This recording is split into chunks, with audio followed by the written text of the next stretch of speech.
दोस्तों आज हम बात करने वाले हैं इकोनॉमी की वर्किंग डेफिनेशन क्या हो सकती है। जैसे कि इसके नाम से ही स्पष्ट है, जब कभी आपके सामने वर्किंग डेफिनेशन की बात आए तो आप समझ जाना कि यहाँ पर काम का उल्लेख किया गया है। काम का उल्लेख कैसे किया गया है? वर्किंग डेफिनेशन हमें बताती है कि कौन कौन से काम हम कर रहे हैं, तो वो इकोनॉमी के दायरे में आ जाएंगे, अर्थशास्त्र के दायरे में आ जाएंगे। जैसे कि आप आसपास अपने देखोगे तो बहुत सारी गतिविधियां होती हैं। कहीं पर राजनीति से रिलेटेड गतिविधियां हो रही हैं, कहीं पर समाज से संबंधित गतिविधियां हो रही हैं, कहीं पर आर्थिक गतिविधियां हो रही हैं।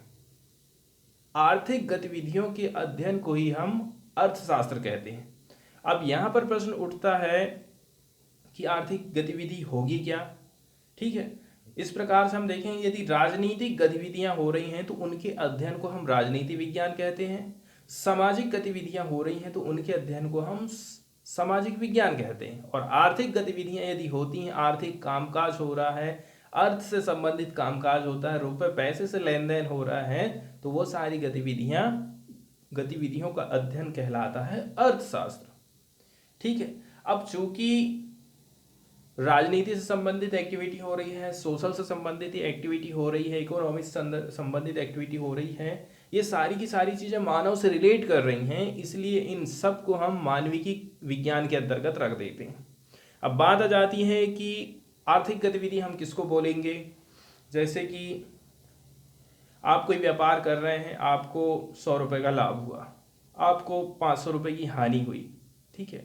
नौकरी पेशा, आपकी क्या आजीविका है, ये सारी चीज़ें आर्थिक गतिविधियों के अंतर्गत आती हैं। सबसे सरल शब्दों में यदि हम देखें तो आर्थिक गतिविधियों के अंतर्गत आप कोई भी ऐसा काम कर रहे हैं जिसमें रुपए का लेन देन हो रहा है, वो काम आर्थिक गतिविधि, इकोनॉमिक एक्टिविटी के अंतर्गत रखा जाता है।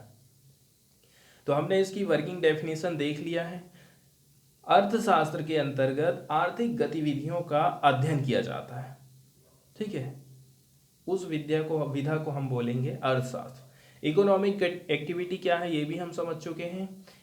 इसके बाद हम समझने की कोशिश करेंगे कि इकोनॉमी के अंतर अर्थशास्त्र के अंतर्गत कौन कौन से ऐसे क्वेश्चन हैं जिनका हल निकालने की कोशिश करी जाती है। ठीक है।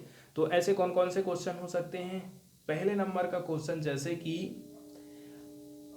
आप कम पैसे कमा रहे हैं, ठीक है, आपकी सैलरी कम है, तो जाहिर सी बात है आप सबसे पहले क्या सोचेंगे? सेकेंड हैंड कार खरीदेंगे।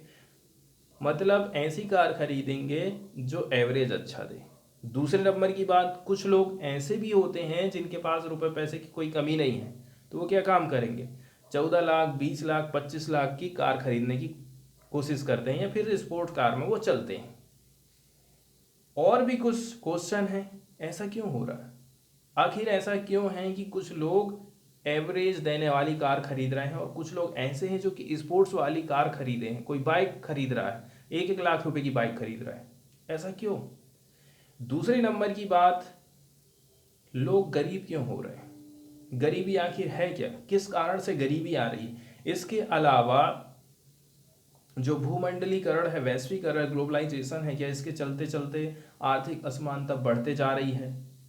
ये सारे ऐसे क्वेश्चन हैं जिनका इसकी अध्ययन करने की कोशिश की जाती है अर्थशास्त्र में। तो ये तो था हमारा वर्किंग डेफिनेशन से रिलेटेड वीडियो।